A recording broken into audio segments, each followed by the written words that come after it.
नमस्कार दोस्तों, आध्यात्म के एक और नए अंक में आपका हार्दिक स्वागत है। दोस्तों, सोमवार का दिन भगवान शिव को समर्पित है। इसी कड़ी में आज हम भगवान शिव को समर्पित सोम प्रदोष व्रत की कथा, पूजा विधि और उसकी उद्यापन विधि का वर्णन आपके बीच में करने जा रहे हैं।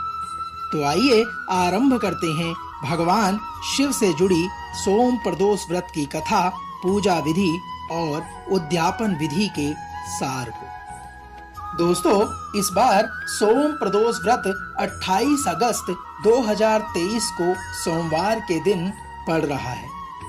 सोम प्रदोष व्रत की विधि के बारे में अब हम आपको विस्तार पूर्वक बताने जा रहे हैं। सोम प्रदोष व्रत के दिन व्रती को प्रातः काल उठकर नित्य क्रम से निर्वित हो स्नान करके शिव जी का पूजन करना चाहिए। उसे पूरे दिन मन ही मन ओम नमः शिवाय का जाप करना चाहिए। वह पूरा दिन निराहार रहे। त्रयोदशी के दिन प्रदोष काल में यानी सूर्यास्त से 3 घड़ी पूर्व शिव जी का पूजन करना चाहिए। सोम प्रदोष व्रत की पूजा शाम 4:30 बजे से लेकर शाम 7 बजे के बीच में की जाती है।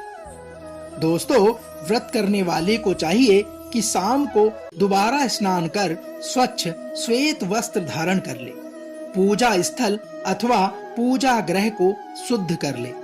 यदि व्रती चाहे तो शिव मंदिर में जाकर भी पूजा कर सकता है। 5 रंगों से रंगोली बनाकर मंडप को तैयार करे। पूजन की सभी सामग्री एकत्रित कर ले। कलश अथवा लोटे में शुद्ध जल भर ले।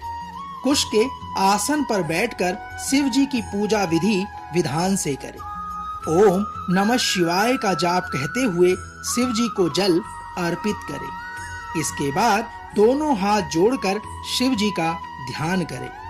साथियों, इस ध्यान का स्वरूप करोड़ों चंद्रमा के समान कांतिवान, त्रिनेत्रधारी, मस्तक पर चंद्रमा का आभूषण धारण करने वाले, पिंगल वर्ण के जटाजूटधारी, नीले कंठ तथा अनेक रुद्राक्ष मालाओं से सुशोभित, वरदहस्त, नागों में कुंडल पहने, व्याघ्र चर्म को धारण किए हुए, रत्न जड़ित सिंहासन पर विराजमान शिव जी हमारे सारे कष्टों को दूर कर सुख समृद्धि प्रदान करते हैं।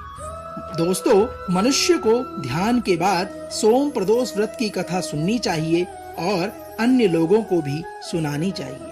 कथा समाप्ति के बाद हवन सामग्री मिलाकर 11 या 21 या 108 बार ओम ह्रीं क्लीं नमः शिवाय स्वाहा मंत्रों से आहुति दें। उसके बाद शिव जी की आरती करें।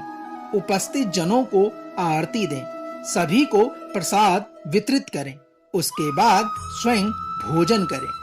ध्यान रहे, भोजन में केवल मीठी सामग्रियों का ही उपयोग करें। दोस्तों, यह तो थी सोम प्रदोष व्रत विधि। आइए जानते हैं इसकी पौराणिक कथा के संदर्भ में। दोस्तों, एक पौराणिक कथा के अनुसार एक नगर में एक ब्राह्मणी रहती थी। उसके पति का स्वर्गवास हो गया था।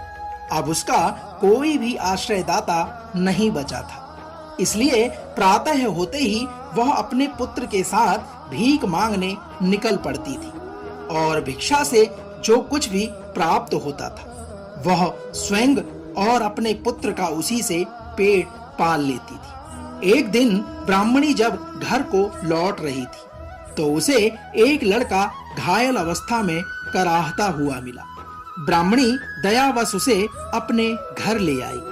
वह लड़का कोई और नहीं, विदर्भ का राजकुमार था। जब शत्रु सैनिकों ने उसके राज्य पर आक्रमण कर उसके पिता को बंदी बना लिया था और उसके राज्य पर नियंत्रण कर लिया था, तब वह मारा मारा फिर रहा था।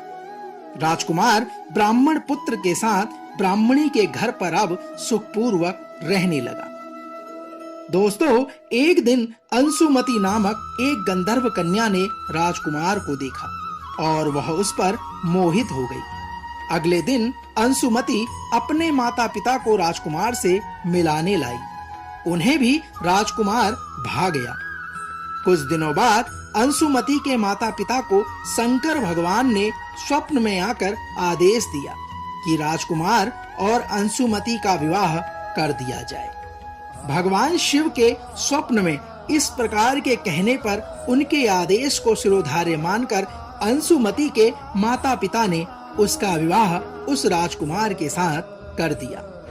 दोस्तों, ब्राह्मणी प्रदोष व्रत किया करती थी। उसके व्रत के प्रभाव और गंधर्वराज की सेना की सहायता से राजकुमार ने विदर्भ के शत्रुओं को खदेड़ दिया और पिता के राज्य को पुनः प्राप्त कर आदर पूर्वक आनंद से रहने लगा। राजकुमार ने ब्राह्मण पुत्र को अपना प्रधान मंत्री बनाया।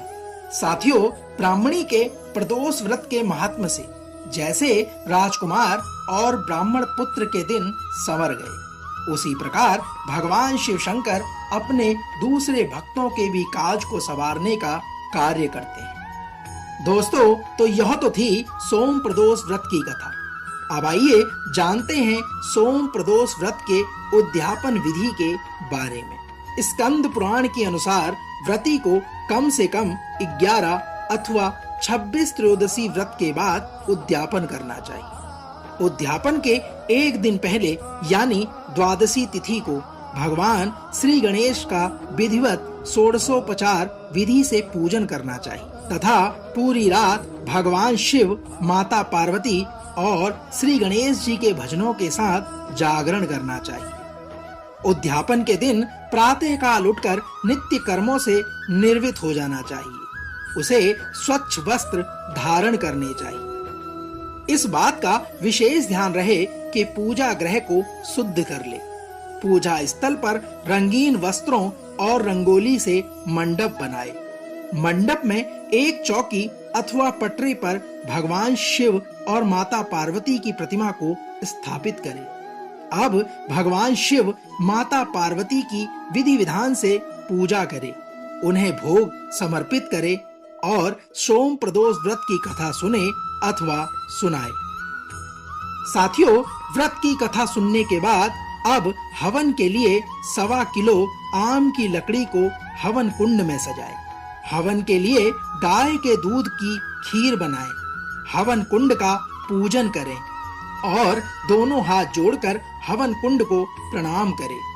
अब अग्नि प्रज्वलित करें। तदंतर भगवान शिव, माता पार्वती के उद्देश्य से खीर से ओम उमा सहित शिवाय नमः मंत्र का उच्चारण करते हुए 108 बार आहुति दे। हवन पूर्ण होने के पश्चात शिव जी की आरती करे। ब्राह्मणों को सामर्थ्यानुसार दान दे एवं भोजन कराए।